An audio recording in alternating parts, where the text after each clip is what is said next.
Imagina por un instante a un joven sentado en un funeral. La sala está en silencio, solo se escucha el leve crujir de las bancas de madera. Afuera el mundo sigue su curso, pero adentro todos sienten el peso de la eternidad. El muchacho observa el ataúd y se pregunta, ¿qué pasa realmente con la persona que yace allí? ¿Su alma vuela a algún lugar? ¿O su espíritu vaga libremente? La confusión no es nueva, viene de siglos atrás. Y quizá tú, que estás viendo este video, también lo has pensado. Lo inquietante es que nadie parece tener una respuesta clara. Unos dicen que el alma sube al cielo, otros que va al infierno, algunos creen que reencarna, y otros simplemente que todo termina en la nada. ¿Te das cuenta? 4 ideas distintas para la misma pregunta, y todas contradictorias. Si todas fueran ciertas, el universo sería un caos. Y lo peor, miles de personas viven con miedo o falsas esperanzas por no entender lo que en realidad sucede. En la antigua Grecia, los filósofos discutían apasionadamente sobre la esencia del ser humano. Platón hablaba del alma como una chispa inmortal que vivía atrapada en un cuerpo de barro.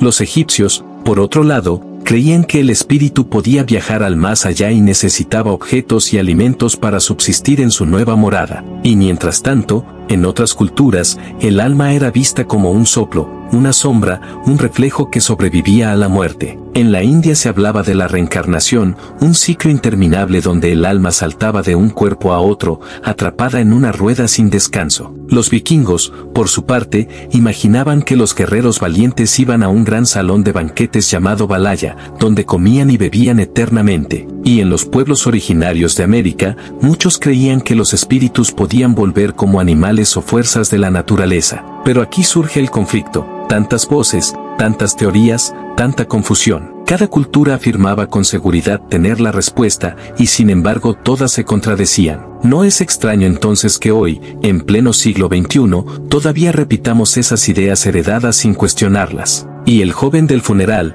atrapado en ese mar de pensamientos humanos, se siente perdido en un océano de incertidumbre. Sin embargo, cuando vamos al relato más antiguo y sólido, descubrimos una verdad distinta. En el principio, el Creador formó al hombre del polvo de la tierra y sopló en su nariz aliento de vida, y así el hombre llegó a ser un alma viviente. Nota bien, no dice que recibió un alma, sino que llegó a ser un alma. El ser humano es el alma, resultado de la unión de 2 elementos, cuerpo y aliento de vida. Esto es clave, el alma no es un fantasma atrapado en el cuerpo, no es una chispa flotante que busca liberarse. Tú y yo somos almas vivientes. Cuando esa unión se rompe, la persona deja de existir como un ser consciente. El espíritu, ese aliento divino que no tiene pensamiento ni emociones por sí mismo, regresa a Dios que lo dio, mientras el cuerpo vuelve al polvo. Así de claro, así de contundente. Lo que muchos llaman el alma inmortal es, en realidad, una distorsión que jamás estuvo en el plan original. Porque si el alma fuera inmortal por naturaleza,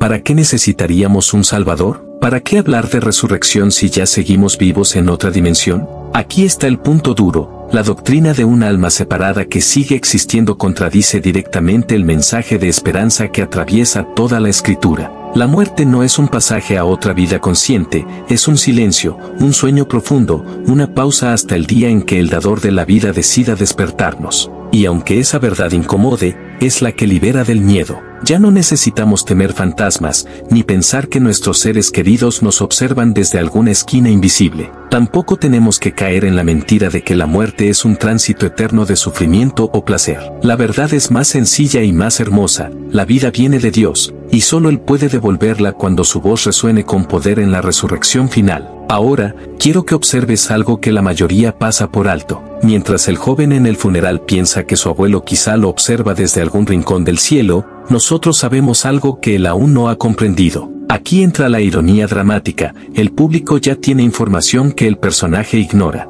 El abuelo no está flotando en otra dimensión ni sufriendo en llamas eternas. Está descansando, esperando el momento en que la voz del Hijo de Dios lo despierte. Esta verdad, aunque sencilla, cambia todo el panorama. Pero vayamos más allá del funeral y viajemos en la historia. En la Edad Media, muchos líderes religiosos mezclaron filosofía griega con enseñanza espiritual y nació la idea de un alma inmortal que vivía separada del cuerpo. ¿El resultado? Miedo. Miedo a fantasmas, miedo a espíritus errantes, miedo a la muerte. Ese miedo fue usado para controlar a las personas, vender indulgencias y mantener atados a los corazones. Sin embargo, en cada época hubo hombres y mujeres que al abrir las escrituras encontraron algo diferente, que la muerte es un sueño, y que el espíritu no es un fantasma sino el aliento divino. Quizá alguien diga, pero yo he sentido la presencia de mi ser querido, sé que me acompaña. Entiendo ese dolor y esa experiencia, pero aquí surge el suspense, y si lo que sentimos no es realmente la persona amada, sino otra fuerza que quiere engañarnos. La Biblia advierte que hay espíritus de error que buscan hacernos creer que los muertos siguen activos entre los vivos. Y aquí entra la sorpresa lógica,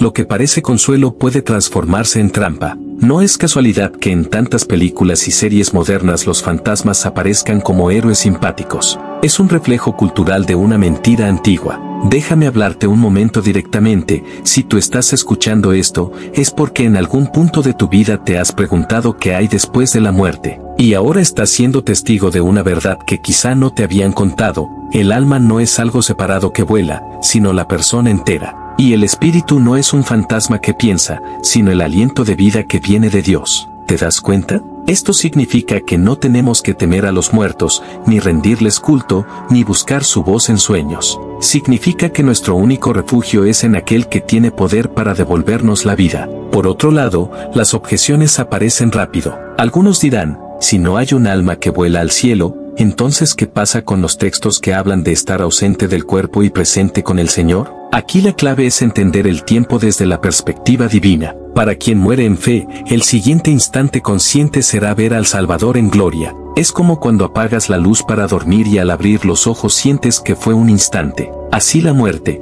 un sueño profundo hasta el amanecer de la resurrección. Otros objetarán, pero yo quiero creer que mi ser querido ya está en un lugar mejor. Y sí, lo estará, pero en el momento exacto que Dios lo despierte. Ese ya no depende de nuestro tiempo, sino de la promesa divina. Ahora, volvamos al funeral del inicio. El joven, aún confundido, escucha a un anciano que abre la Biblia y lee, el que cree en mí, aunque muera, vivirá. De pronto las piezas encajan. Su abuelo no está vagando, no está sufriendo, no está mirándolo desde un rincón lejano. Está dormido, seguro en las manos del Señor. Y ese soplo de vida que salió al primer aliento volverá a entrar con poder en el día final. Lo que parecía un final es en realidad una pausa. Lo que parecía pérdida eterna es solo un intervalo. Aquella pregunta inicial encuentra su respuesta luminosa. ¿Y qué significa esto para ti hoy? Significa que la vida es un regalo indivisible. Cuerpo, mente y espíritu forman un todo. No podemos descuidar el cuerpo pensando que lo único valioso es el alma. Tampoco podemos vivir como si solo lo material importara. Cada pensamiento, cada decisión, cada acción nos forma como seres completos. Por eso necesitamos cuidar lo que vemos, lo que comemos, lo que pensamos. Necesitamos vivir en armonía con la ley de vida que el Creador nos dio, porque somos almas vivientes y cada alma es preciosa a sus ojos. Si creías que el espíritu de tu ser querido está rondando, hoy puedes descansar en la certeza de que está en manos de Dios y que ningún poder de las tinieblas puede tocarlo. Si pensabas que la muerte era un enemigo invencible, hoy puedes recordar que hay una tumba vacía que asegura la victoria. Si temías que los fantasmas o maldiciones tuvieran poder sobre ti, hoy puedes declarar que quien confía en el Señor está seguro. Y si has estado viviendo dividido, cuidando solo el cuerpo o solo el alma, hoy es el momento de integrar todo tu ser en una vida plena. Entonces, volvamos a mirar al joven del funeral. Ahora sus lágrimas ya no son de miedo, sino de esperanza. Mientras se levanta y mira el ataúd, comprende que la diferencia entre el alma y el espíritu no es un misterio oscuro, sino una verdad que trae paz.